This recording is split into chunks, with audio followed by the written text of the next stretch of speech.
Vasanth TV ரசிகர்களுக்கு வணக்கம். இன்னைக்கும் நம்மளுடைய தெரிந்து கொள்வோம் நிகழ்ச்சியில் தெரியாத பல விஷயங்களை தான் தெரிஞ்சுக்க போகிறோம்.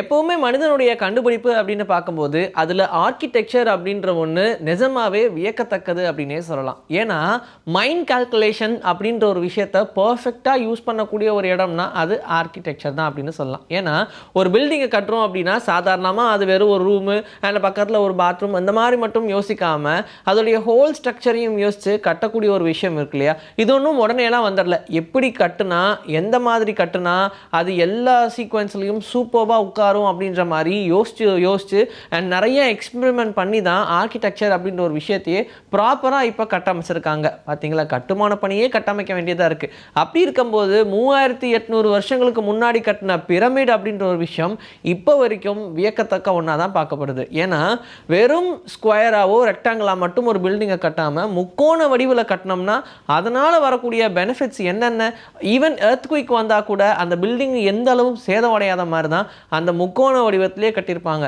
இப்படி நிறைய விஷயங்களை பார்த்து கட்டியிருந்தாங்க. அதுதான் வேர்ல்டுலேயே டாலஸ்ட் ஒரு பில்டிங்காக பார்க்கப்பட்டுச்சு. ஆனால் 150 வருஷத்துக்கு முன்னாடி வந்த ஈஃபில் டவர் அப்படின்ற ஒரு விஷயம் எல்லாத்தையும் தூக்கி சாப்பிட்டுருச்சு. அதுதான் இருக்கிறதுலையே டாலஸ்ட் பில்டிங் அப்படின்ற மாதிரி சொல்லிட்டாங்க.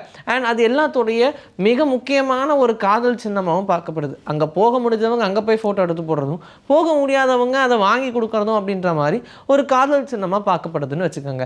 இப்போ நம்ம நிறைய பில்டிங்ஸ் நிறைய ஹைட்ஸில் பார்த்துக்கிட்டே இருக்கோம். ஆனால் அந்த பீரியடில் ஒரு 3000 வருஷத்துக்கு முன்னாடின்னு பார்க்கும்போது நிஜமாவே அந்த பிரமிட் வியக்கத்தக்க ஒன்றா தான் பார்க்கப்பட்டுச்சு.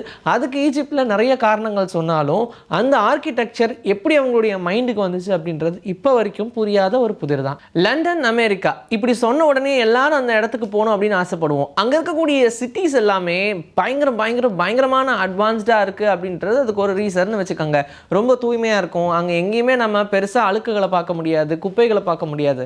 அதனாலேயும் நம்ம தெரில ரோடுன்னா அப்படி இருக்கணும் அப்படின்னு சொல்கிற மாதிரி இருக்குது. அதுவே 2000 வருஷத்துக்கு டைம் மிஷினில் ட்ராவல் பண்ணி முன்னாடி போய் பார்த்தோம்னு வச்சுக்கோங்க, ஆக்சுவலாக லண்டன், அமெரிக்காவில் பயங்கரமான ஒரு துர்நாற்றம் மட்டுமே தான் வீசிக்கிட்டு இருந்துச்சு. என்ன ரீசன் அப்படின்னா அப்போ பெருசாக இந்த கார் பைக்கெல்லாம் கண்டுபிடிக்கல இல்லையா?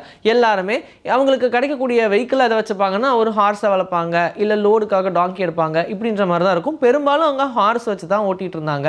அப்போது ஹார்ஸ் என்ன பண்ணும், நிறைய சாப்பிடுது, போகிற வழியெல்லாம் அதோடைய வேலையை காட்டிக்கிட்டே இருக்கும்ல. அப்படி போகும்போது ரோடு எல்லாமே சகதிகளாக மட்டுமே தான் இருந்துச்சு. அதை என்ன பண்ணாலும் க்ளீன் பண்ண முடியல. ஒரு கட்டத்துக்கு அப்புறம் ஆளுக்கு ஹார்ஸஸ் வாங்க ஆரம்பிச்சிட்டாங்க. இப்போ எப்படி வண்டி அதிகமாச்சோ அதே மாதிரி அங்கே ஹார்ஸஸ் அதிகமாக ஆரம்பிச்சது. க்ளீன் பண்ணுறதுக்கு ஆட்களை நியமிச்சிருந்தாலும் அந்த வேஸ்ட் எல்லாம் எங்கே கொண்டு போய் டம்ப் பண்ணுறது, அப்படியே ஒரு இடத்துல டம்ப் பண்ணாலும் அதோடைய துர்நாற்றம் அப்படின்றது பயங்கர அதிகமாக இருந்துச்சு.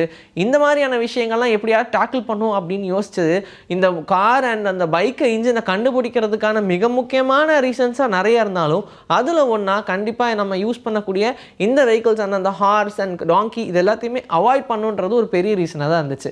அண்ட் அதுக்கப்புறமா ஒரு பெரிய கண்டுபிடிப்பெலாம் கண்டுபிடிச்சாங்க, நிறைய வண்டிகள் வந்துச்சு.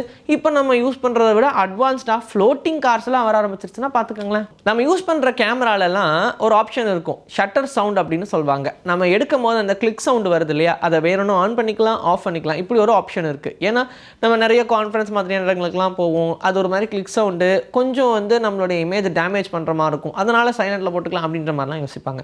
ஆனால் ஜப்பானில் நீங்கள் என்ன தான் பெரிய கையாக இருந்தாலும் ஷட்டர் சவுண்டை உங்களால் ஆஃப் பண்ணவே முடியாது, கண்டிப்பாக அது ஆனில் தான் இருக்கணும் அப்படின்னு சொல்கிறாங்க. இதுக்கு என்ன காரணம் அப்படின்னா அங்கே இருக்கக்கூடிய கேர்ள்ஸ் எல்லாருமே அவங்களுடைய ப்ரைவசியை இழக்கிற மாதிரி ஃபீல் பண்ணுறாங்க. இந்த மாதிரி நிறைய தேவையில்லாத ஃபோட்டோஸ் எடுத்து அதனால் அவங்களுடைய காம்ப்ளெக்ஸ் ரொம்ப கம்மியாகுது அப்படின்றத கண்டுபிடிச்சாங்க. அதனாலேயோ என்னமோ தெரியல, அங்கே இருக்கக்கூடிய கவர்மெண்ட் ஸ்ட்ரிக்டாக ஒரு ஆர்டர் பண்ணிட்டாங்க, அங்கே எந்த மொபைல்ஸ் லான்ச் பண்ணாலும் சரி அதில் டிஃபால்ட்டாக ஷட்டர் சவுண்டு ஆனில் மட்டும்தான் இருக்கணும், ஆஃப் பண்ணுறதுக்கான ஆப்ஷனே கொடுக்கக்கூடாது அப்படின்னு. இது பெண்களுடைய சேஃப்டியை பொருட்படுத்துகிற மாதிரியான ஒரு இனிஷியேட்டிவாக தான் பார்க்கப்படுது. குறிப்பாக ஒரு சில நாடுகளில் பார்த்தோம்னா அங்கே இருக்கக்கூடிய லேண்டர் யார் வேணாலும் வாங்கலாம் அப்படின்ற மாதிரி இப்போ அட்வர்டைஸ்மெண்ட்டே பண்ண ஆரம்பிச்சிட்டாங்க. இங்கே நம்ம கோல்டு வாங்குற காசுக்கு அங்கே கிட்டத்தட்ட ஒரு ஏக்கர் நிலமே வாங்கலாம் அப்படின்ற மாதிரிலாம் ஆட்ஸ் நம்ம பார்த்தோம். ஆனால் தாண்டி இந்தியாவுக்குள்ளேயே ஒரு இடத்துல மட்டும் உங்களால் லேண்டே வாங்க முடியாதுன்னு சொன்னால் எப்படி இருக்கும்? அது என்னப்பா இடம் சொல்லு, நான் வாங்குறேன் அப்படின்ற மாதிரி யோசிச்சிங்கன்னா அது சிக்கிம் அப்படின்ற இடம் தான். இந்த சிக்கிம் ஒரு ஃபுல் ஆஃப் கல்ச்சர் நிறைஞ்ச ஒரு இடம் அப்படின்னு சொல்கிறாங்க. அங்கே இருக்கக்கூடிய ஆட்கள் அங்கேயே சம்பாரிச்சு இல்லை அங்கேயே வாழ்ந்து ஹெரிடேஜாக அவங்களுடைய பரம்பரையாக அங்கேயே இருந்தவங்க அங்கே இடம் வாங்கணும் அப்படின்னா அது ரொம்ப ஈஸி ப்ராசஸ், அது ரொம்ப சீக்கிரமாகவே வாங்கிடலாம். ஆனால் அது ரொம்ப கஷ்டமான வேலை, ஏன்னா பணம் சம்பாதிக்கணும். ஆனால் உங்ககிட்ட நிறைய பணம் இருக்குது, நீங்கள் போய் சிக்கிமில் வாங்கலாம் அப்படின்னு நினச்சிங்கன்னா அது சாதாரண வேலையே கிடையாது, ரொம்ப ரொம்ப கஷ்டம். அங்கே முதல்ல இடமே கொடுக்க மாட்டாங்க அப்படின்னு தான் சொல்கிறாங்க. ஏன்னா வெளிநாட்டில் இருந்தோ இல்லை அதர் ஸ்டேட்டில் இருந்தெல்லாம் வரவங்க கண்டிப்பாக இந்த சிக்கிமில் இருக்கக்கூடிய அந்த கல்ச்சரை டேமேஜ் பண்ண ட்ரை பண்ணுவாங்க. அந்த மாதிரியான ஒரு விஷயமே நடந்துடக்கூடாது. வேணா சிக்கிமை ஒரு டூரிஸ்ட் ஸ்பாட்டாக யூஸ் பண்ணிக்கலாமே தவிர்த்து அங்கே வந்து பட்டா போட்டு உட்காரலாம் அப்படின்னு மட்டும் நினைக்கவே கூடாது. அதனால் சிக்கிமில் ஆஸ் பர் த லா யாராலையும் அவுட் சைடர்ஸ் லேண்ட் வாங்க முடியாது அப்படின்னு தான் சொல்கிறாங்க. யார் என்ன வேணால் பண்ணுங்கப்பா, என் வேலைக்கு ஒன்றும் பண்ண முடியாது ஏஐயால் அப்படின்ற மாதிரி தான் எல்லாரும் அதுக்குள்ளே சுற்றிக்கிட்டு இருக்கோம். ஏன்னா ஒவ்வொருத்தங்க பார்க்குற வேலை அப்படி. அதனால் கண்டிப்பாக நம்மளை ரீப்ளேஸ் பண்ணுறதுக்கு இன்னொரு ஆப்ஷனே கிடையாது அப்படின்னு ரொம்ப அதுக்குள்ளே சுற்றுவாங்க. அவங்க எல்லாருக்கும் ஆப்படிக்கிற மாதிரி ஒரு விஷயம் தான் இப்போ ட்ரெண்ட் ஆகிட்டு இருக்கு.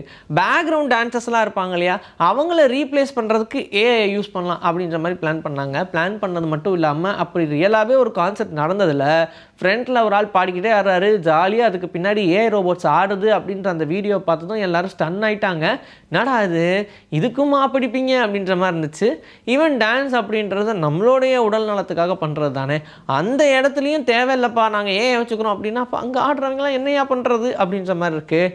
ஈவன் இன்னும் எதுவும் நிறைய படங்கள்லாம் யூஸ் பண்ண ஆரம்பிக்கலை. இன்கேஸ் அப்படி மூவிஸில் தான் நிறையா யூஸ் பண்ண ஆரம்பிச்சிட்டாங்கன்னால் நிறையா சிக்கல்கள் வரதுக்கு சான்சஸ் இருக்குது. அது எப்படி ஃபேஸ் பண்ண போகிறோம் அப்படின்றது தான் தெரியல. ஏன்னா மூவிஸில் வந்து ஆரம்பிச்சிருச்சுன்னா அது அப்படியே ட்ரெண்ட் ஆகணுன்றதுக்காக நிறையா வெட்டிங்ஸில் யூஸ் பண்ண ஆரம்பிப்பாங்க.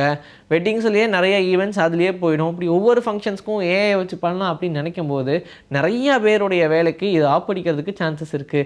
ஈவன் இது ரொம்ப பெரிய இடத்த தான் தொடும் அப்படின்னு நினச்சோம். ஆனால் அப்படிலாம் கிடையாது. எல்லா இடத்துலையும் நாங்கள் பூந்து விளையாடுவோம் அப்படின்ற ரேஞ்சில் தான் மனிதர்களே அவங்களுக்காக சூனியம் வச்சுக்கிட்டு இருக்காங்க.